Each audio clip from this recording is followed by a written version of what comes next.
Hi, welcome to Atomic Radio Hour, the post-nuclear podcast. My name is Vince. This is episode... And we're also here today with... It's me. It's him! Hello, Special sir. guest Kyle. Hey, special guest Hello, Kyle. hello. How you been, buddy? I've been okay. Thanks for doing this with me. This is what we like to call a burner around these parts. When this comes out, I'll be completely honest with you guys. My family's in town. I haven't had anybody family-wise visit me in a very long time, and I did not want to have to work the day before they got here. So enjoy a movie review. I enjoy doing these every now and again. Kyle, we didn't talk before the recording of this. We were talking like through... We don't talk at all. We don't. This is a contractual obligation that the two of us have to... I don't know, Kyle. I've been asking myself that question a lot lately. You know, you hit an age, you're just like, I thought I'd have everything figured out, but what is figuring out? Anyway, there's a couple other movies that I have picked out that we'll probably wind up seeing at the end of the year. One of them I'm really excited to hear your thoughts on, Kyle, because it's actually a very hard movie to watch. Not because it's bad, but because of the contents of it. Yeah, that's why I haven't watched that one. You know which one I'm talking about? Yep. Yeah. They played it at the drive-in once. I don't want to spoil anything, but I'm curious to see because it's really only like the first 20 minutes of the movie's really hard to watch in terms of content, and then the rest of it isn't as much. I've seen that. I have a poster of it. I've seen it like a billion times. It's not The Thing, but we're going to talk about a movie today that's a lot like The Thing, and I'm not even going to try to pretend like you don't know what it is. It's Alien. It's from 1979, directed by Ridley Scott, written by Dan O'Bannon and Ronald Shusett. This is what I like to do with these movies. Did I intro this perfectly? Did I do it the right way, Kyle? Yeah. Yeah, welcome to the show. My name is Vince. This is Kyle. Check out the links in the description for the Patreon and the merch and what have you. I love you. Cool. Alien is a 1979 film directed by Ridley Scott, written by Dan O'Bannon and Ronald Shusett, and stars Sigourney Weaver, Tom Skerritt, and John Hurt. The movie is about the crew of a commercial spacecraft encounters a deadly life form after investigating a mysterious transmission from an unknown origin. It is a movie that is so ingratiated into pop culture that you probably know a lot of what has happened in this movie just through osmosis. Kyle, have you ever seen this movie before? Yes. You have? I have. Yes, I have seen this one, the sequel, and Prometheus. So, and then Aliens versus Predators. When we first sat down, I asked you originally, did you watch Alien, Aliens, or Alien 3? Because honestly, Alien to Aliens is the perfect sequel name, and then it's just Alien 3. And then Alien... Yeah, I heard that after a certain point, after, like, when you hit 3, that's kind of where it starts to go down. Really? Yeah. And the Resurrection is like... Not to spoil anything, but... the last one Sigourney Weaver appears in, I heard that she said she would only do it if Ripley died. Like, she was like, you need to get this character out of the universe. They've been here too long. I don't know how true that is. That's what I've heard. And when she shaves her head, that was Sigourney Weaver's idea. But in this one, she has hair. Also, can we just talk about Sigourney Weaver for a minute? Yeah. Dude, I think she's always been beautiful. She is. Like, even now. Absolutely. Oh my God, right? Like, I'm watching this movie, I was like, damn, this is 79 and she looks as good? Like Dolly? Oh my God, dude. You ever see Dolly Parton in the 70s? Dude, Dolly Parton... Yo, listen to Jolene, right? And Jolene is about someone trying to, like, take her man away from her. What did Jolene look like? If Dolly looked like that when she wrote it. Oh, beautiful. Absolutely. Anyway, so you had already seen this movie. I've never seen this movie. I like to keep in the realm of apocalyptia because of Atomic Radio Hour. I like to keep in the realm of the end of the world, mankind extinction, you know, a traumatic event that happens and then changes the way humanity goes on from there. Do you think we could review 2001: A Space Odyssey? Yeah. Do you think it fits in that realm of like a world-ending event? Have you seen 2001? I have. Okay. Did you understand it? A little bit. Because 2001 and No Country for Old Men are two movies that I will go... I've seen No Country for Old Men an egregious amount of times to still not understand why everybody loves it. But I've also seen 2001 at least once or twice. And I remember walking away from that going, it looks great. And that's it. Like, I looked at a nice painting for 3 hours. You know what I mean? We got to talk about Alien. We do. Before we get into spoilers, let's just, you know, what we usually do, casual discussion, like we usually do. How old were you when you first saw this? Oh God, I don't know. I maybe have seen clips or something like that, but it wasn't until like maybe quite a few years ago I had like the collection and I watched them. How old would you say you were? Just a guess. You don't have to be precise. 4? 24? Oh, 24. I was like, damn, Kyle, you're watching this at 4? Okay, so I'm going to say one thing to preface what the next thing is. I didn't not enjoy the movie, right? Right. But I feel like this suffers from what I call the Beatles effect. And I think I've talked about this before on the show. By time I listened to the Beatles, I had heard everything that inspired the Beatles. So nothing felt new to me. So I feel like I've just seen this movie parodied and referenced, and everything's inspired by Alien, that when I got here I was just like, yeah, I get it. You know what? But like, that's not this. I don't want that to take away from what the movie is itself. You know what I mean? Like, I feel like saying that is so reductive, and I'm not trying to be. Like, it's one of those like, I've seen this done in other ways. Kind of like Tarantino does it a lot, where you'll watch a Tarantino movie and then you'll like see what inspired Tarantino, and you're like, oh, that shot's taken right from this, that's taken from that, this is here. But this is just like... Also, I wasn't expecting the alien to not be in the movie that much. Like, yep. I think The Thing has more screen time than the alien. Yeah.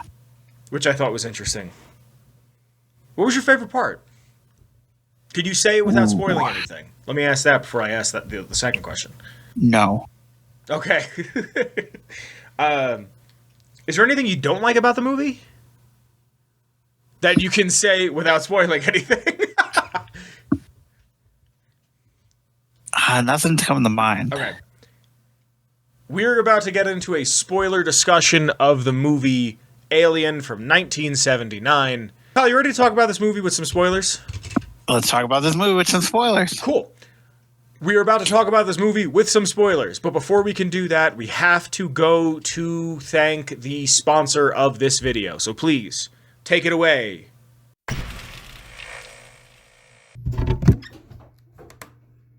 What are you doing here? You shouldn't... This is my medicine cabinet. It's where I put things. Like clippers and teeth paste. What do you... Look, while you're here, and I got you for a second, real quick, I really need to thank the Patreon. On screen now are some of the names of the people who are supporting the show, and I have to thank them real quick. They don't just support this program, they don't just support any of my other stuff, they support the entire channel. This is the Ghoulman Entertainment Patreon people that I have to thank, starting at the top with the OG Noah. Thank you, Noah. After Noah, I have to thank Marcus. Thank you, Marcus. After Marcus, I have to thank Mellow Milhouse. Thank you to Mellow Milhouse. After Mellow Milhouse, I have to thank Captain Lennox. Thank you to Captain Lennox. And last but not least, I have to thank DanishHoundDog. Because of these fine folks that are here, I can continue to make new stuff. I can continue to try new stuff. So because of these few names, I'd like to say thank you. I love you. Enjoy the rest of this episode. I guess I'm just going to go. Why are you here? Why are you in my medicine? Whatever. It's fine.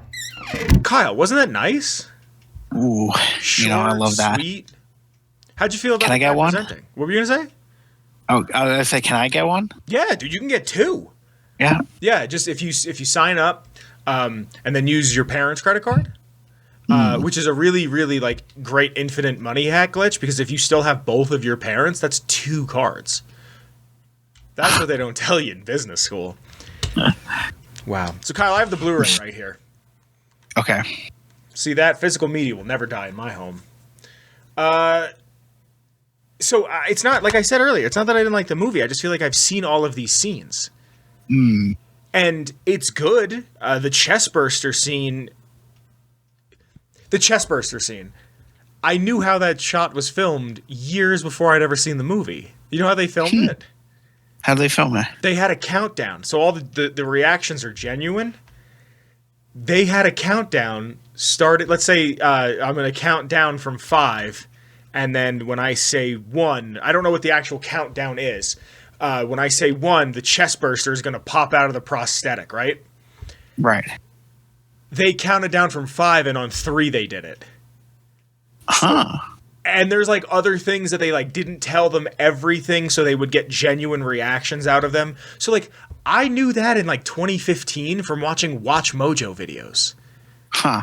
On my iPod Touch. You know what I mean? Like, I knew all of these things. Right. Like, I had seen Adam Savage dress up as the first guy who gets the face hugger on him. Oh, yeah, John Hurt's character. But here's my other question about the series, because I am watching the first. I've never seen any of the other ones, right? The alien is never referred to as a xenomorph in the movie. It's just referred to as the alien or the thing, right? Yeah. At what point in time do they name it the xenomorph? I want to probably say aliens. Okay. Do you think this movie needed sequels? I mean, I have to rewatch the second one because it's been quite a while. But like, I think like the second one is the perfect one. Really? Like, because it's always I think that was the big like they brought like the whole like. I could be wrong because it's been a while, but I just remember that like Sigourney Weaver's was a group of like military guys. Mm-hmm. So that's where like a lot of that like people know that, and it's more like, oh, we got the big guns, you know, like all that fighting aliens. Mm-hmm. That's where she gets in that like mech suit thing that she's like super known for, right? Yep. So maybe this is just because I'm not one for sequels to begin with, but after watching this movie, I genuinely think they didn't need to make sequels. I also think the movie could have been shortened by like 10 minutes. If it would have showed her like in the escape pod putting the cat, who I think might be my favorite character, putting the cat in the little cryo sleep pod, and then I have questions about the sleep pods too. And then seeing the alien and then jumping in the like little room that had the spacesuit on. I think the movie ends there. I think that's a perfect ending because you don't know where it goes. Yeah. And then they could have made they still could have made a second one, and then it could have opened with that. But the second one wasn't made until what year? Aliens wasn't made until, hold on, I got IMDb open in front of me. Well, I think that's the thing with like the ending too. Like you felt like, oh, we destroyed it. We feel safe. We're seeing her escape, and it's like, no, it's still in the ship. Yeah. Yeah, and like but I'm saying you didn't have to. Not that I'm not saying you had to have it where one thing happens and then another thing happens. I'm just saying like I think it could leave it more open. I like open endings, right? Because it allows you to, you go home with a little homework. Then, like I go home and I could like say you and I went to go see a movie, right? Yeah. Well, we did this with Joker. Remember when we saw Joker? We sat in the parking lot for like 30 minutes talking about what we think happened. Yeah. Like, that's what I like out of a movie. I like when a movie... There was something I read once, or maybe I saw it. I don't remember. It's like once I put something out, like once I make something, it's not mine anymore. It's now the audience's. Mm-hmm. And I always like the idea of that because it's, okay, here is the end. Here is the thing. Now you do what you want to do for the rest of what you need to do. I'm also looking up the date of when Aliens came out, and I'm seeing that there is a list on IMDb called Everything Coming to Streaming in June 2022, and it was updated a year ago. It was updated in 2023. Why is it so hard to find the year? 86. So the next one came out almost 10 years later. And it's not the same director. It's by James Cameron. So, like, that's... I don't know.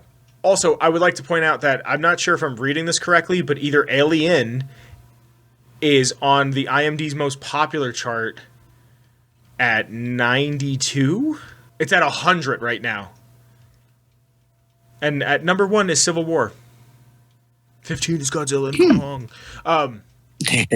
But I don't know, man. Like, I whenever we do these reviews for movies that are big movies, that I know are cult classic movies, that are important movies, that are pop culture movies, I always try to go in open-minded because I know that there's already a huge... Like imagine if you never heard of anything about Star Wars and then just saw Star Wars tomorrow.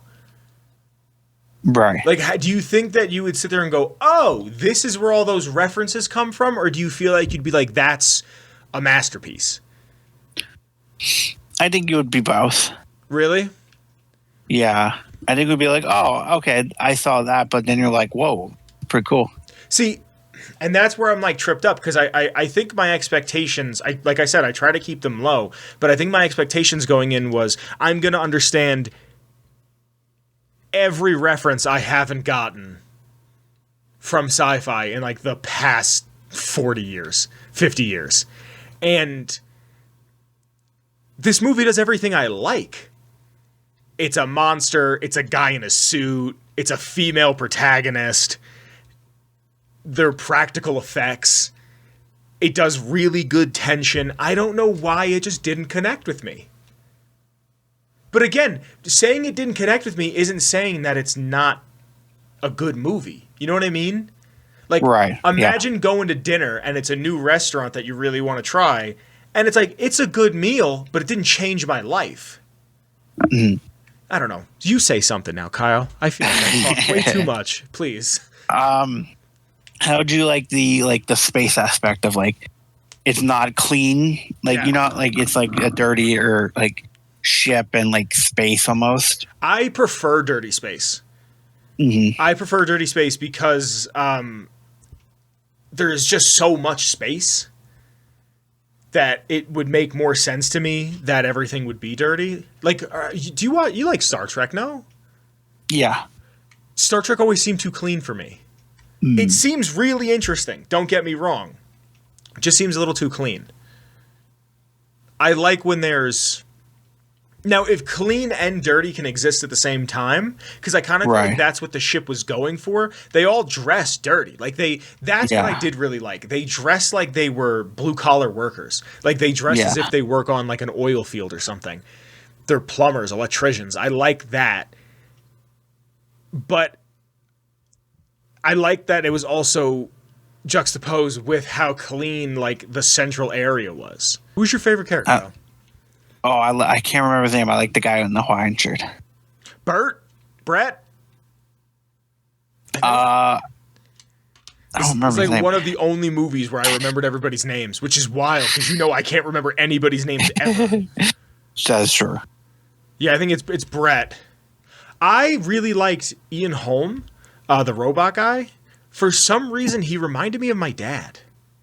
Huh. I don't know why. I think it was like his hairline and his like chin and neck just reminded me of my dad. But I think the cat might have been my favorite. Jones. Did you know?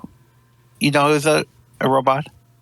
No, no. So that's another thing. I didn't know he was a robot, but I had played a tabletop game, like a board game thing. I used to go to this board game club when I first moved out here, just trying to like meet people, you know, just trying to like get out of the house and figure out what the area was. But I stopped going because I never feel like I made a real connection with anybody. And I realized that it was a lot of like, I'm not trying to be rude when I say this, just dudes who were trying to pipe. And I wouldn't go to a board game club to do that, because there was a time it was like, hey, if you're new, come on over to the new people table. And I was like, all right, whatever. And I went over to the new people table, and 15 minutes after, some woman showed up, and everybody that was a regular at the new people table, like, couldn't stop looking at her. And it made me really uncomfortable.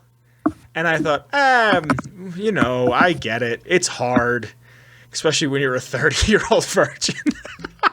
Like, I get it. You know, where are you going to meet people? You obviously don't drink. You don't do drugs. You don't go to the club. All your money gets spent on board games. Like, I get it. But it was just one of those where I didn't feel right. And then after a few weeks, I just stopped going entirely. They were like, what kind of games do you like? And I was like, well, I really like D&D for its social, like, problem-solving aspects. And they were like, oh, so like social reasoning or deduction. And I was like, sure, why not? Like detectives? And they're like, yeah, why not? And they were like, hey, come play this game with us. And it was essentially Alien, but it wasn't called Alien. Like it wasn't branded Alien. So one of the people that could be on your ship, on your crew at the beginning of the game, like say there's 6 people playing and cards are all dealt out. Right. Yeah. One of them was a person for the company. And it was a robot, and you had to find out who that person was, and if that person got in the escape pod or the alien got in the escape pod. So it's kind of like The Thing met Among Us met Alien. I wish I could remember the name of it, because it was a lot of fun. But don't you have the Thing game? I do. We have to play that sometime. We do. Whenever I come home, we got to play that. But, no, I didn't know he was an alien. Or excuse me, I didn't know he was a robot. So when he like started attacking her, my first thought was like, did the chest burst? So okay, there was something that I didn't know. So you know what I mean? Like, I don't want to sound cynical, because I'm not. Do I sound cynical? No, I'm not. I'm not trying to be. I was just kind of like, I think I had my expectation too high. I think that's what I'm getting at. But when he started attacking her, I was like, oh my god, did the chest burster get to him? Or did the alien like lay something in him and like it did something differently, and like that's how we get aliens? Because I knew that there was only one creature the entire time, and then when he was a robot, how did you feel about the goo inside of him coming out? You mean the milk? Yeah. I it's just so weird. I mean, I get it because it's a robot. You know, you can't really have like blood or anything, I guess, or something, but like it was just it's so funny and so weird. Did you see him in an earlier part drinking milk? Maybe. He was one of the only people that had a cup that you could see the liquid inside, and it was milk. And I remember seeing that and going, who the fuck as an adult drinks milk? Like, just, I'm raw dogging milk today with my salad? It just, like it. And then when he had the beads of sweat, I was like, oh, that's almost the same color of the acid. I was like, so that's where I thought that maybe the alien had done something to him. Right. I like how quiet this movie is. Yeah. I like that. I actually clocked it. It's almost 7 minutes before the first line of dialogue is said. Did you catch like when they first like, oh, mother wants to talk to you, and like he goes in and starts talking like, oh, something's going down, you know, like it's something. What do you mean? Mother took us like oh, this AI computer, the supercomputer wants them to do something, and they stopped them before reaching their thing, and it's like, what's going on, you know? I mean, I didn't know, so I kind of did. I asked somebody years ago who had seen Alien, what is the actual plot of the movie outside of the alien is attacking? And they were like, they were on a spaceship to bring back cargo. That's all I was told. So when they're like, Mother's prime directive was to bring back the life form and then never do any of the other stuff. Like whatever happens, just bring back the alien to us. That I was a little surprised by. I kind of saw it coming. We also just got done watching Fallout. So like, I don't trust companies. You know what I mean? Like, have you seen, just quick tangent, have you seen any of the videos they've been putting on Twitter? Like I have Prime not. Video? They've been putting out Bud Askins doing like promotional videos to come work at Vault-Tec. They're brilliant. They're brilliant. They're animated. They've got that like Chuck Jones, maybe not Chuck Jones, but more like Hanna-Barbera era of animation to it. You know what I mean? Like they're really well done. There's a lot of like, honestly, I kind of wish they would have made a bigger deal of them because I feel like a lot more people who are new to the series would have understood a lot more because of it. Right. The one I watched today, because it seems like every Saturday they're coming out with a new one for the past few weeks. They like explain why people have Pip-Boys. Oh. Like it's not anything in depth. It's just like here at Vault-Tec, your Pip-Boy helps you communicate with other people. So like it's just one of those things that it's enough it's enough information. I don't need to know the book on it. I need to know enough information. I need to know the small and that's what I like about this movie is here is the minimal amount of information you need.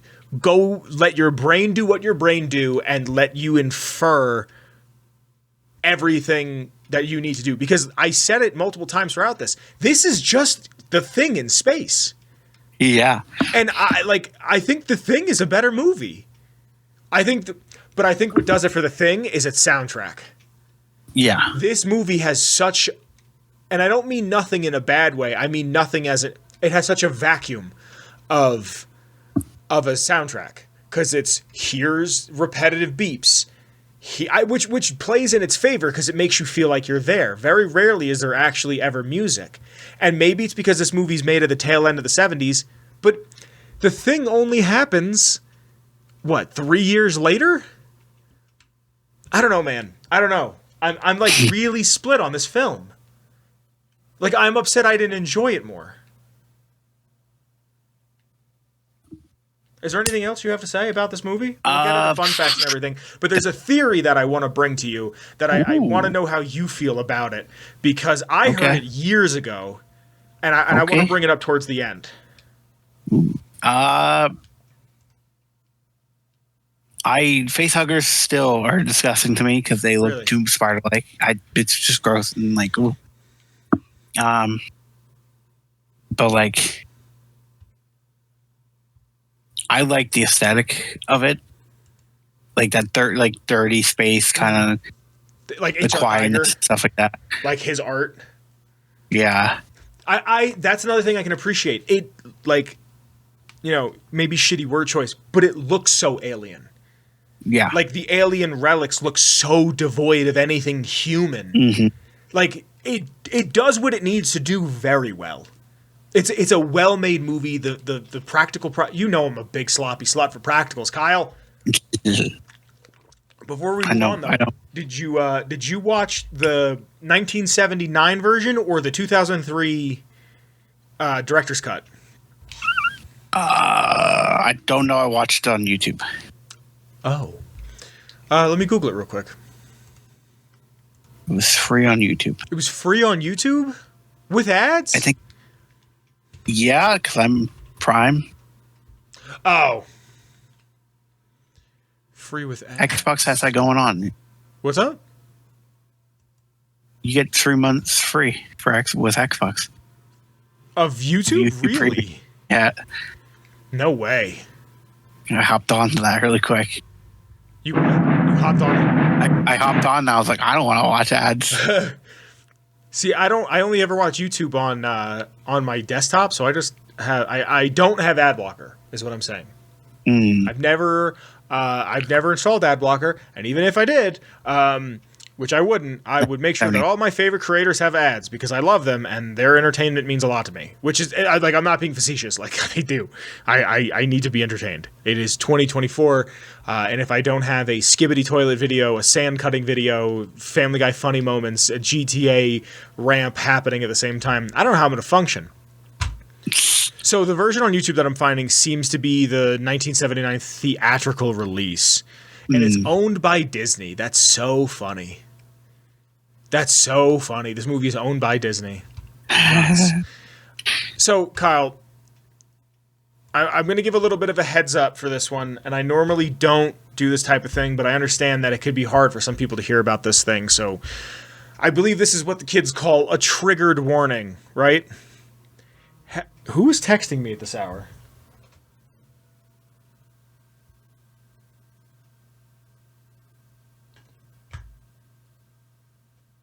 My buddy, you know Austin? He lives by where you used to live. Yeah. Oh, yeah. He just finished Fallout. We were texting about it like all night, and he's like, "Bro, I gotta call you." And he just like, "I just got home. I'm gonna call you later." Have you ever heard the theory that this movie is about male rape? I don't know. Okay, so I know this is kind of hard, and I'm sorry, and I wanted to bring it up because it's one of those things that I feel like is true, and then you go and read like the directors and the writers the writers I should say who have said things about this, and they said it's not, but also the dude from Pink Floyd said that they never did drugs, and that's impossible. So, like, I'm not going to go super, super deep on it, but I have this article up from Cracked. I don't know how legitimate of a website Cracked is when it comes to stuff like this, because I always thought of Cracked as, like, a comedy website, and it was, like, one of the only things I could find. And I got it from a Reddit post, so actually... So I have the Cracked article. I also have another article from the Sydney Morning Herald. I'm going to read a piece on it. I want to know your thoughts. Because there's a lot of things going on in this movie that, like, I kind of knew going into it, and I finally wanted to see it, and then there were some other things, and I just think that, I think it's such a wild thing us as men don't fear. You know what I mean? Because we are arguably stronger, we're bigger, and I'm not saying that men don't become sexually assaulted. I'm just saying it's one of those things that is not constantly in the back of our mind. So on Cracked, it says Alien, a film franchise based entirely on rape by David Deitel. The date of this publication is January 1st of 2100. And it talks a little bit about how Alien is about trying to scare men. And it says, we'll let Alien screenwriter Dan O'Bannon spell it out himself. One thing that people are all disturbed about is sex. I said, that's how I'm going to attack the audience. I'm going to attack them sexually. And I'm not going to go after the women in the audience. I'm going to attack the men. I'm going to put every image I can think of to make men in the audience cross their legs. Homosexual or oral rape, which is a line that has not aged well at all. Birth. The thing lays its eggs down your throat, the whole number. Alien fans already know the creature was designed by Swiss artist H.R. Geiger. O'Bannon had worked with Geiger on a failed attempt at a pre-David Lynch version of a Dune movie. Geiger's biomedical, sexually explicit art had stuck with O'Bannon after the movie fell through, and the dark imagery helped fuel his revenge writing when conceiving the story for Alien. Once the movie was greenlit, O'Bannon suggested Geiger to director Ridley Scott, and after seeing Geiger's Necronomicon, a collection of art laced with sexual imagery, Scott decided he had to have Geiger design the titular alien. So there's that, right? Right. There's him saying, and again, I know this isn't something that like I enjoy talking about, but the face hugger itself, like I'm looking at a screenshot right now, is almost vaginal when you see the underside of it. the face or the xenomorph's tongue is very phallic. The head almost like I have the cover right here. Like the alien looks like a penis. And I think that's why the men die off immediately. The last two people to die are the women. And when you see the tail kind of come up and go for the last woman's butt, like it's a very weird. It's weird. It makes you uncomfortable, like in every form of the way. To see the chest burst or pop out is like a reverse of penetration, and mother. You know what I mean? Like it's like a Freudian thing. Like yes, mother. Like I think there's also something to be said that the cat is afraid of the alien. You know what I mean? Like the cat, whenever the cat's around, the alien is around. Like there's something there that's like feline, feminine, pussy. You know what I mean? Like, does this make sense? Do you think this is grasping at straws, or do you think this makes sense? I think this is grasping at straws. Really? Yeah. Okay, because of the other article that I have here, I'm kind of with you, Kyle. I'm kind of with you, but at the same time, I'm kind of like, why, how did so many people see this? And who knows, dude, maybe I'm just part of some elaborate, like, April Fool's hoax that, like, somebody did back in the day and was like, yeah, people will believe this. But, like, I see it. Like, I can see why you would think that. I'm not saying it's definitive. It's just one of those things that when I tell people, like, oh, did you know that Alien was based on this? And they're like, really? I'm like, that's what I've read. Everyone kind of goes, yeah, I could see it, except for you, apparently. I don't know. I wanted to bring it up. I want to know how you felt about it. Yeah, it's kind of weird. Okay.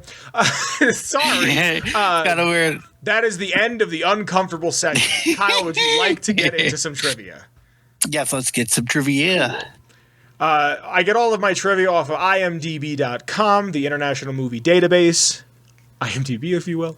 The blue laser lights that were used in the alien ship during the egg chamber were borrowed from The Who, the band. The band was testing out the lasers for their stage show and was in the sound stage next door. I'd like to pause and add a little thing that I thought of while I was getting ready before we started recording. I have a feeling a lot of British people like Alien. I don't know why. I feel like anytime I've ever seen anybody like on the internet talk about it, 4 out of 5 times, it's been British people. I just thought I'd share that. I don't know why. It's just one of the, you know how it's just like say you go to a new town or a new state and you're like, damn, everyone drives a red truck here. You know what I mean? Yeah. Just one of those things. The chestburster scene was not filmed in one take, despite the myth. This scene was filmed twice. On the first take, the chestburster was unable to cut through Kane's shirt, so the crew needed to reset and shoot again. The failed attempt is visible in the finals film. Since director Ridley Scott thought it made it look like the creature was struggling to push its way out and made the scene more violent, according to designer Ron Cobb, the 2 takes of the scene were shot from multiple angles, and about 40 minutes of footage was available for the screening. Shredded I mean, you can definitely see when it... What's that? Like, the blood spurts out and it doesn't shoot out right away. Yeah. Yeah, and everyone kind of, like, looks at each other. Yeah. Shredded condoms were used to create the tendons in the beast's ferocious jaws. According to Yaphet Kotto, Sir Ridley Scott told him to annoy Sigourney Weaver off camera so that there would be genuine tension between their characters. Kotto regretted this because he actually really, really liked her. Ridley Scott did all of the handheld camera work himself for this film. The handheld camera work is a very, very nice touch. I like how the movie feels very claustrophobic. Yeah. Oh, God, yeah. Did you know that both Sigourney Weaver and Meryl Streep, no, I said it right the first time, were actresses that had been friends at Yale? Didn't know that. Yeah, and Ridley Scott started offering the roles. It came down to the 2 of them. And the only reason Meryl Streep didn't take it is she was mourning the death of her partner, John Cazale, if I said that correctly. Wow. For the scene with the facehugger attacks, the egg was upside down above the camera and the operator thrust it towards the lens like a hand puppet.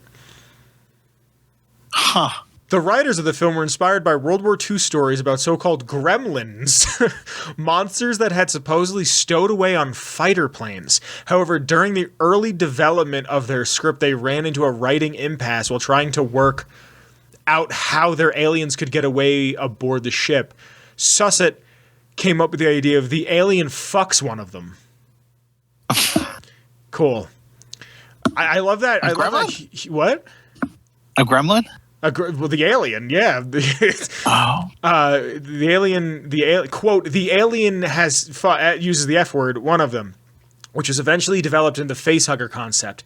This method of reproduction via implantation was deliberately intended to invoke images of male rape and impregnation.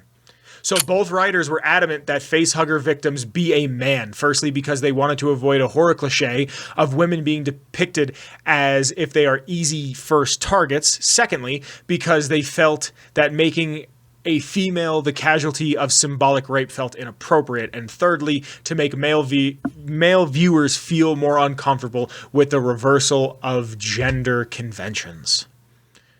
Wow. We have to Google something quick, Kyle. Oh, do we? Does Alien pass the Bechdel test? When the Bechdel test first laid out the rules in a 1985 comic strip, the science fiction classic was cited as an example of a film that met its requirements. Just gotta read it like you're a fucking Disney line operator. On the magical world of Disney. It was conceptual artist Ron Cobb who came up with the idea that the alien should bleed acid. This came about when Dan O'Barron ran into the wall with the screenplay in how to handle the last half of the movie. He needed a good reason for why the crew members don't just shoot the thing and kill it, but still not make it an indestructible monster that can't be killed. The acid idea was what solved this problem. No, I didn't even think about that until right now. Neither did I. I'm like, yeah, why didn't they just kill they gotta kill the thing? And it's like, oh no, the whole thing will probably eat through the whole of the ship. The movie was originally scripted to end with Ripley escaping the how do you say the ship's name? Nostromo? No. Nostramus, I think. Nostro. Nostromo. Nostromo?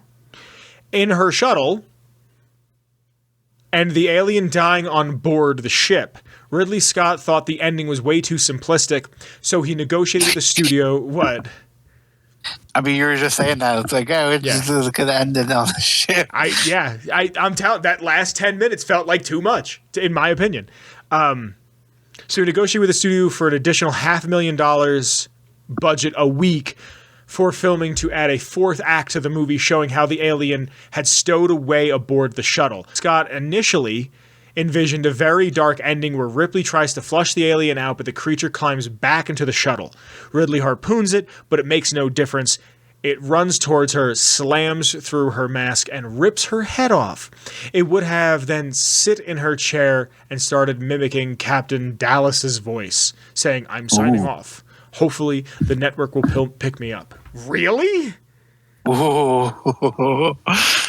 20th Century Fox wasn't too pleased. According to Scott, while pitching this idea over the phone, there was a long and uncomfortable silence. Within 14 hours, the studio executive arrived, threatening to fire him on the spot unless he changed the ending to one where Alien would die. Scott later admitted that allowing Ripley to live was a better ending. I think everything outside of the "hopefully I'll get picked up soon" is fine. The xenomorph has about 4 minutes of screen time and doesn't make its first appearance until about an hour into the movie. Wow. That's and I said it's got how much time? Hold on a second. I typed in how much screen time does the thing have? The first thing that pops up is r/the Batman film. How much screen time does the Riddler have? Why does Google suck all of a sudden? I think it always sucked. It always sucked. We're just getting older. Kyle, Kids Reviews Common Sense Media. Are you aware of this? Wait, what? Are you aware of Common Sense Media? No. Okay, so I think it's like a religious website. We're going to take a quick little detour. It's a religious website, but parents can go on there and see if movies are appropriate for their kids. And there's our review, parents say and kids say. I always forget this is a thing. So because I looked up screen time for The Thing, I got the Common Sense Media review of The Thing from 1982. Our review. We're going to do this real quick. I'm sorry this is a tangent of The Thing, right? Yeah. Gory Fear Fest is a classic the faint of heart should skip. It's given the okay for 17 and up and a 3-star. Positive messages, right? Trust is fragile. When faced with horror and death, the instinct for survival may overwhelm our innate or learned humanity. Right? So it gave it a 1 out of 5 for positive message. Positive role models, very little, 1 out of 5. Though several of the characters, including the lead player, his name's Kurt Russell, show a little fucking respect, show some admirable qualities. For the most part, it's a very every man for himself, and people under stress and fear of their lives exhibit selfishness, untrust, and unheroic behavior. Violence and scariness. 5 out of 5, a lot. This film is about as gruesome as a movie gets, though it is so over the top it almost becomes campy. Body parts are ripped off of people and dogs, humans, animals, and an alien life force are continuously blown up, mutilated, burned, strangled, and shot, including one man is shot in the eye. Men and dogs are transformed into aliens by stretching, melting, sprouting tentacles and forming hideous teeth. An autopsy is performed close up as organs are taken out of it. Dogs are stalked and killed by aliens, other dogs, and humans. There are many shots of the bloody aftermath of the alien attacks, including decapitated heads rolling around, grisly bodies found in grotesque positions. Dark, suspenseful music builds to scene after scene and subtly scary assaults. Language, a lot. They censored their own curse words. 4 out of 5, a lot. Occasional uses of swearing and obscenities from hell, damn, ass, fuck, shit, bastard, and motherfucker. The hell, damn, and ass are not censored. The other one, and bastard isn't either, but the rest of them are. Product placement, very little, 1 out of 5. JB Scotch and Whiskey, Chevron, whatever. Drinking, drugs, and smoking. Lead character uses alcohol as a crutch in several scenes. Other players drink as the tension increase. One man smokes marijuana. This summer, one man smokes marijuana. Sorry, I forgot about this. So that's like their reviews, right? Yeah. They also have, let me go back. They also have parents' reviews. So like, hey, I'm a parent. I don't know what to show my kids, right? Age 2 plus. This is a fun kids movie that every parent can enjoy. Fun for the whole family. Educational values, great message, great role models. Kyle, I need you to understand, we are doing this every time now. Every time we're coming to Common Sense Media to review them, like see what they have to say. Here's the thing about The Thing. First of all, the movie is amazing, especially the practical effects. In my opinion, the movie is just a hour-and-a-half long study about how truly you don't need to copy people to be noticed. Wow, holy shit, did we get like real commentary? Just do your own thing at some point and you'll be recognized. Just do what you want to do and don't be held behind someone else to make it happen. Would skip if you don't like dogs being harmed or alien autopsies. Anyway, The Thing is a great movie that really goes into some deep study about how you should just do your own thing, but also includes violence. Also watch it, it's really good. Great message, too much violence. This is a parent of a 12-year-old. Parent of a... but says you should watch it at 13 up. So like there could be like genuine things in here. Like, I don't know about you. I was allowed to watch whatever I wanted as long as I didn't repeat anything. And if I had any questions, ask my parents. That was kind of like the deal. You know what I mean? Yeah. So that's the thing. There's also kids reviews, which I think are my favorite horror film from a 14-year-old. The Thing is a horror masterpiece made by the amazing John Carpenter. The film contains a bloodbath when it comes to violence. Sorry, I forgot this shit existed, and, you know, it's my favorite movie. Let's see what shows up with Alien, right? You know what? Let's go back to the fun facts, and then we'll do that, okay?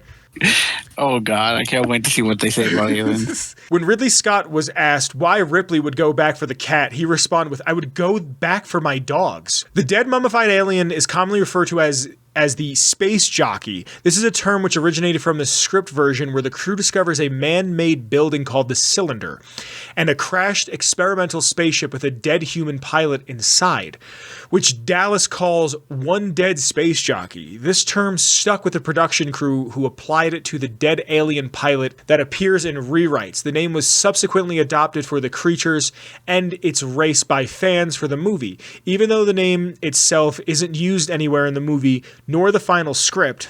And in the movie Prometheus, they're referred to as engineers. Similar terms, face hugger and chest burster, were used throughout the production to refer to the face-grasping parasite and newborn alien respectively, and have become widely recognized terms that have used in games, comics, and popular culture, but are never mentioned in the script or on screen in the movies. Lambert, the other woman on the ship, off-screen death, according to the novel, was supposed to be the alien forcing her into a vent that is too small for her to fit. Damn. Oof. Yeah. Oof. Yeah. Ridley Scott pointed out that Ash's quick little jog in place before he gets into the science station to monitor Dallas, Kane, and Lambert's progress might have been a clue to him being a robot, that maybe all robots get stiff and need to keep their joints active. Sure, man. If that's... Yeah. Cool. So this is Common Sense Media's Parent's Guide to Alien, right? Right. Female-led thriller, still very scary, has stereotypes. That's the first thing. Positive message. Corporate greed nearly wipes out human space crew through a bloodthirsty alien that's devoid of remorse or consciousness. This is countered by a strong message to never give up and do anything you can to try and save your friends and coworkers. Positive messages, it says 2 out of 5, a little. Positive role models. 4, I'm assuming, why is that coming up like that? 4 out of 5, a lot. Crew member Ripley shows courage, perseverance, integrity, and persistence of mind during traumatic events. She even takes the time to rescue the ship's cat as surviving crew members attempt to escape the ship. Captain Dallas defies protocol to try and save his crewmate's life. Parker takes great pride in his work, faces danger head on, and leaves no crewmate behind. Diversive representation, a little. 2 out of 5. Ripley was revolutionary when Alien first released as a smart, brave woman and acting senior officer leading the action, but the movie hypersexualizes her. Really? Having her stripped down to a very low-cut underwear and a half shirt. The rest of the crew officers just shallow diversity. The one black character, Parker, played by Yaphet Kotto, sacrifices himself to save a white character, while Lambert, Veronica Cartwright, the only other female character, is highly emotional. I didn't think that she was being sexualized at all. No. Like, going back to the theory about like what the movie might be about, that I thought was to play off of like childhood trauma, whatever. Violence and scariness. 4 out of 5, a lot. A character sitting down to dinner with fellow crew members falls into convulsions, then dies a bloody death as an alien burrows out of his chest. One by one, characters are killed by the alien. While their deaths aren't shown, gruesome ends are strongly implied. Characters shoot flamethrowers and fire a cattle prod. I don't think you can fire a cattle prod while trying to defend themselves against the alien. Tons of horror movie suspense of the what's around the corner variety. Darkness, jump scares, and strobe lighting heighten the intensity. I didn't like the strobe lights in this movie. And also, everyone shits on modern horror for being jump scares. This is a lot of jump scares, and I just wanted to point that out. Sex, romance, and nudity. Sounds like prom night. 3 out of 5. Some. Towards the end, the character takes off her uniform, stripping down to a half shirt and low-cut panties with visible butt cleavage. In a scene in one of the pods, there are pictures of naked women in the background, breast shown. Okay, I'll give you the background nudity. I mean, I don't think being in your underwear is that bad. Language, 4 out of 5. Multiple uses of fuck, son of a bitch, horses. What is this? Horses? HORSES -- horseshit. Sorry. Hell and goddamn. Because to me, horseshit is 2 words. Wow. Horse's tea? I thought it was like horse's tits. Character smokes cigarettes in the first quarter of the film. A character drinks a beer at dinner. All right, you want to see what the people have said about it? Yes, let's do it. How do I find this now? Okay, parents say. God, it all comes down to the fucking nudity for these people. Lingerie, nudity, and very violent scene. Obviously, many violent, scary scenes, but one scene is worth nothing. For the version we watched, there were times where scenes started and ended. I would recommend completely skipping this scene. Hold on a second. If younger kids, 1 to 21, skipping the scene if younger kids, 1:21. So I'm guessing an hour and 21 minutes in, the start of a very violent scene. It's a robot, but looks just like a man, and the blood is white, but still a very violent scene, which also includes a woman being attacked by this robot. 1:22, so a minute later, full female nudity. There are a bunch of pictures on the wall, full female nudity, completely in focus, and the camera sits on them for a very long period of time and keeps showing them over and over. At 1:27, an hour, 27 minutes, and 30 seconds, end of a very violent scene and nudity. Hope this helps somebody. That was written, parent of a 5 and 14-year-old. They gave it 3 stars. There's another one here. Great for 10 and up, 5 stars, a lot of swearing, but you hear most of that from the streets. I let my 10-year-old watch and he was fine with it. Is that all the reviews? Oh, no, why can't I see the rest of them? There we go. Didn't even faze me when I was 9. So it was my 9th B-day. And I was bored, so I went to look for a film on VHS from the VHS era, and I found it stuck in, rewinded, and of course played it after that. And I went all holly jolly, and at night slept straight away, no problem going to sleep. But I guess I'm quite good with horror, so 10 plus. I watched this movie when I was 12 years old and absolutely loved it. I love how everyone's like, I watched it at this age, but then they recommend it for an age 1 higher. I would say it's good for a mature 12-year-old and for early teens. If someone wants to watch that is faint of heart, I recommend skipping the scene with the chest burster and the AI fight scene. It shows an inappropriate poster, so if you don't want your child to see that, cover their eyes. 12 plus. Parent of an 11-year-old, 5 stars. How is this rated R? Great movie, would recommend, does not deserve R rating. I don't know if this is a Christian website. I should really find out. It's an organization, commonsensemedia.com. But, like, part of me, like, thinks this is great that you can have this because... Yeah. I remember my brother being, like, 6 and going to my mom being like, yo, can I show him Pulp Fiction yet? And she was like, as long as he doesn't repeat anything. Kid. This is a kid review. 11 years old. Age 11 plus. So I'm guessing that's how old they were, whatever. 5 stars. Common Sense Media is out of their mind. This movie is not 16 plus. Sure, there's a lot of swearing, but really, have you ever gone into a middle school? You hear way worse things when you're there. Kyle, you know what munting is? No. Don't look it up. I refuse to not know what is funny with children nowadays. Like, because I want to know what was funny. Like, when we were in high school, what was funny? I want to know what was funny for them. And I've been seeing these brain rot videos, and they keep talking about munting, and I looked up what munting is. It's disgusting, and it's something that you would have heard me talk about all the time when we were in high school because of how fucking gross it is. I would have been, like, in class, raising my hand, like, we learned about munting today? Like, I would have been awful about it. Also, this movie is very close to being the best in the franchise, only second to Aliens. Ripley is also a really good role model, especially considering how rare female leads were at the time. The gore, the little that there is cheesy, and when the dude's head gets pierced by an alien, it's for like 3 frames at most. There's smoking and stuff, but is that really a problem? It was the 70s after all, but yeah, great movie, bit of swearing, some minor gore, but a great role model. That's from a kid. That's from an 11-year-old. Wow. Wow. From a 13-year-old. Alien was a great film, but it includes a bit of very detailed gore. 5 stars. This one, 17. Okay, this dude's 17 and he's writing things on this website. Let's read it. 13 plus 5 stars. This is a great movie. Although it contains gore, violence, and some nudity, I'd say it contains sensitive content. For mature children at the age of 12, sounds like a good age to start watching it.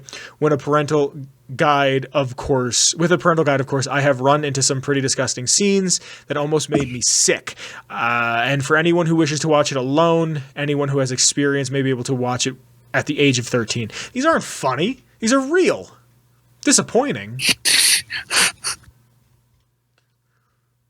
Let's see. Stars lowest to high. I want to see lowest.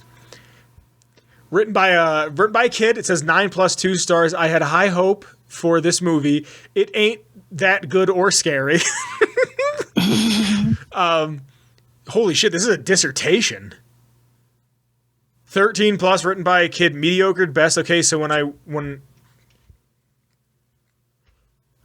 when I was the trailer for this film, I thought I was gonna be extremely scary, and sadly, it was the complete opposite. Now, I know. The movie was from 1979. Back then, movies didn't really have the time to make this movie like Michael Myers when the alien kills people in gory, brutal ways. Now, that would be amazing. I feel like this movie could have been more than it was. There was absolutely no blood whatsoever, except the chestburster scene, and the whole entire movie was not scary one bit. Like I said, I love the movie everyone hates. God damn it. This is very hard to read. This is just, there's no periods, there's no commas. The movie's extremely dated. This is from a kid. It says 14 plus 2 stars. Movie's extremely dated and not that good in my opinion. It's pretty intense and not for kids unless they're mature and not scary and not scared that easy. If I was in charge, I would have rated R for bloody creature violence, gore, and strong language. Okay, Kyle, we're doing this every time. Okay. Common Sense Media. We got it. Kyle. Yes.